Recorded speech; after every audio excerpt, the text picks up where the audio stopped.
Jack Gilbert امریکہ کا ایک عظیم شاعر ہے۔ یہ 1925 میں امریکی ریاست پینسلوینیا کے علاقے پٹسبرگ میں پیدا ہوا تھا۔ اس زمانے میں پٹسبرگ میں بہت سے کارخانے اور فیکٹریاں تھیں۔ جیک فیکٹریوں اور کارخانوں کے دھوئیں اور شور شرابے میں بڑا ہوا اور سٹیل مل میں کام کرنے لگا، مگر وہ بچپن سے ہی ایک شاعر بننے کا خواب دیکھا کرتا تھا۔ اس نے شاعری شروع کی اور 1969 میں اپنا پہلا مجموعہ شائع کروایا، جس کو کافی مقبولیت حاصل ہوئی اور مختلف ایوارڈز بھی ملے۔ اس وقت جیک گلبرٹ کی شہرت میں اضافہ ہو رہا تھا، لیکن وہ اچانک منظر سے غائب ہو گیا۔ بعد میں اس سے وجہ پوچھی گئی تو اس نے کہا کہ اسے شہرت پسند نہیں ہے، وہ اپنی زندگی کا ہر دن منفرد اور الگ نوعیت کا چاہتا تھا۔ اس نے یونان جا کر پہاڑوں کے اوپر ایک سنسان جگہ پر گوشہ نشینی کا فیصلہ کیا، جہاں وہ سکون اور آرام سے مختلف موضوعات کے بارے میں سوچ سکتا تھا۔ 2 سال بعد اس نے ایک بار پھر اپنی نظموں کا مجموعہ شائع کروایا۔ اس کی نظمیں ایک دفعہ پھر پڑھنے والوں کا دل جیتنے میں کامیاب رہیں۔ وہ تھوڑا عرصہ غائب رہتا اور اس کے بعد اپنی نظموں کا ایک شاہکار دنیا کے سامنے پیش کرتا اور اس کے بعد دوبارہ غائب ہو جاتا۔ کچھ عرصے بعد اس نے ایک یونیورسٹی میں پڑھانا شروع کیا۔ وہ اکثر کہا کرتا تھا کہ تخلیقی سطح پر زندگی بسر کرو، کیونکہ یہی وہ نقطہ ہے جو ہمیں دنیا میں الگ شناخت کے ساتھ جینے کی قوت فراہم کرتا ہے۔ جیک کے بقول ہر شخص کے اندر صلاحیتوں کا ایک خزانہ چھپا ہوتا ہے جس سے وہ لا علم ہوتا ہے۔ یہ خزانہ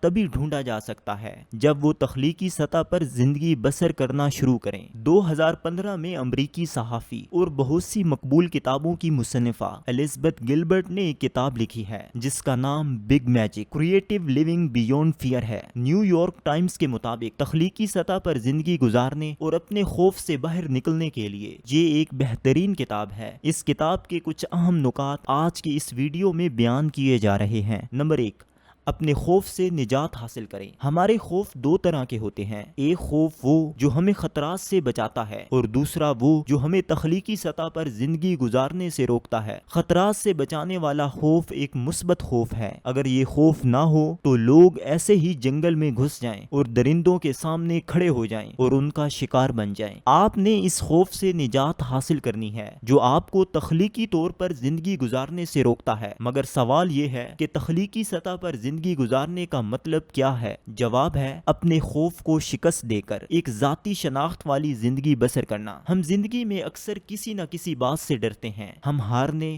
مذاق اڑانے اور پیچھے رہ جانے سے ڈرتے ہیں۔ ہم کوشش ہی نہیں کرتے، ہم یہی سوچتے رہ جاتے ہیں کہ لوگ کیا کہیں گے۔ حقیقت یہ ہے کہ ہمارے پاس بہت کچھ ہے جو ہم دنیا کو دے سکتے ہیں۔ ہم دوسرے انسانوں کا بھلا کر سکتے ہیں۔ ہمارے پاس اتنی صلاحیتیں اور اتنے خواب ہیں جو ہماری زندگی تبدیل کر سکتے ہیں، مگر خوف اور ڈر ایسے عناصر ہیں جو ہمیں گھیر لیتے ہیں اور نتیجتاً ہم اپنے خوابوں سے محروم ہو جاتے ہیں۔ نمبر 2، اپنی ذات پر اعتماد کریں۔ تخلیقی سطح پر زندگی گزارنے کے لیے کسی کی اجازت درکار نہیں ہوتی، بلکہ آپ کو خود فیصلہ کرنا ہوتا ہے۔ اپنے اندر کی تخلیقی صلاحیت باہر لانے کے لیے آپ کو جرأت کی ضرورت ہوتی ہے۔ لٹل برادر آرٹسٹ بننا چاہتا تھا۔ وہ اپنے سارے اثاثے فروخت کر کے پیرس چلا گیا۔ وہ پیرس کی گلیمرس زندگی میں کھو جانا چاہتا تھا، لیکن اس کے پاس زیادہ پیسے نہیں تھے، اس لیے وہ ایک سادہ زندگی بسر کر رہا تھا۔ وہ ہمیشہ تصاویر بنانے، میوزیم دیکھنے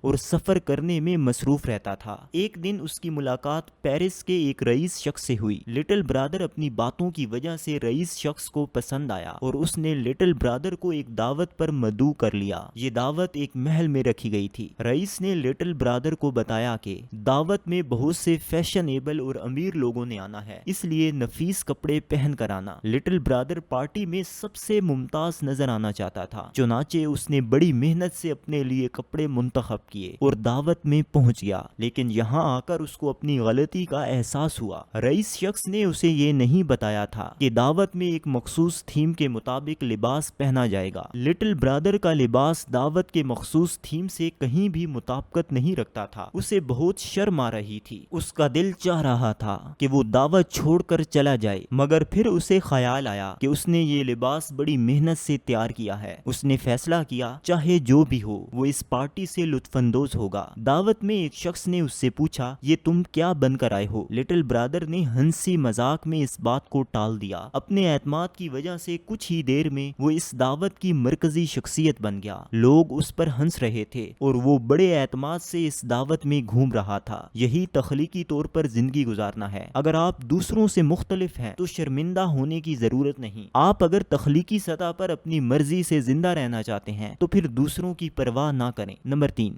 مناسب وقت کا انتظار اپنے آپ کو دھوکہ دینا ہے۔ تخلیقی طور پر زندگی بسر کرنے کی کوئی عمر نہیں ہے۔ آپ یہ فیصلہ 19 سال کی عمر میں بھی کر سکتے ہیں اور 90 سال کی عمر میں بھی۔ ایک بوڑھی عورت سے کسی نے پوچھا، کیا کوئی ایسی کتاب ہے جو آپ کو بہت پسند ہو؟ اس نے کہا، میں نے بہت سی کتابیں پڑھی ہیں مگر 10 سال پہلے میں نے ایک ایسی کتاب پڑھی جس نے میری زندگی بدل کر رکھ دی۔ غور کریں، ایک 90 سال کی بوڑھی عورت کہہ رہی ہے کہ 10 سال پہلے اس نے ایک ایسی کتاب پڑھی تھی جس نے اس کی زندگی تبدیل کر دی تھی۔ تو ہماری زندگی بھی زندگی کے کسی بھی حصے میں تبدیل ہو سکتی ہے۔ کوئی بھی شخص عمر کے کسی حصے میں بھی تخلیقی سطح پر زندگی بسر کرنے کا فیصلہ کر سکتا ہے۔ ہمیں ان احساسات سے بچنا چاہیے جن میں ہم اپنے اوپر شک کرتے ہیں کہ ہم کسی کام کے نہیں، ہم کچھ نہیں کر سکتے۔ تخلیقی سطح پر زندگی گزارنے کے لیے ضروری ہے کہ اپنے اندر کی آواز کو جواب دیں۔ نمبر 4، قسمت کا رونا مت روئیں، مستقل مزاجی اپنائیں۔ ہم زندگی میں بہت سے کام کرنے کی کوشش کرتے ہیں اور ناکام رہتے ہیں جس سے ہم مایوس ہو جاتے ہیں۔ بہت سے لوگ اس لیے زندگی میں کوشش چھوڑ دیتے ہیں کہ ان کا خیال ہوتا ہے کہ یہ چیز ان کی قسمت میں نہیں ہے۔ آپ کو مستقل مزاجی کی ضرورت ہے۔ آپ کا ارادہ اتنا پختہ ہونا چاہیے کہ کوئی بھی شکست آپ کا حوصلہ نہ توڑ سکے۔ کامیابی اور مایوسی کے درمیان جو فاصلہ ہے، ہمیں وہ فاصلہ عبور کرنے کی ضرورت ہے۔ کتاب کا بنیادی مقصد یہ ہے کہ ہر انسان خوف سے نجات پا کر تخلیقی سطح پر زندگی بسر کرنے کی کوشش کرے۔ کوئی بھی شخص خوف سے نجات پا کر اعتماد، پختہ ارادے اور مستقل مزاجی سے اپنی تخلیقی زندگی کا آغاز کر سکتا ہے۔ ہمیں تخلیقی طور پر زندگی بسر کرنے کے لیے کسی کی اجازت کی ضرورت نہیں ہے۔ جس چیز کی آپ کو ضرورت ہے وہ آپ کے اندر موجود ہے۔ تخلیقی سطح پر زندگی بسر کرنے کا مطلب یہ نہیں ہے کہ آپ نے کوئی بہت بڑا کام کرنا ہے، بلکہ بہت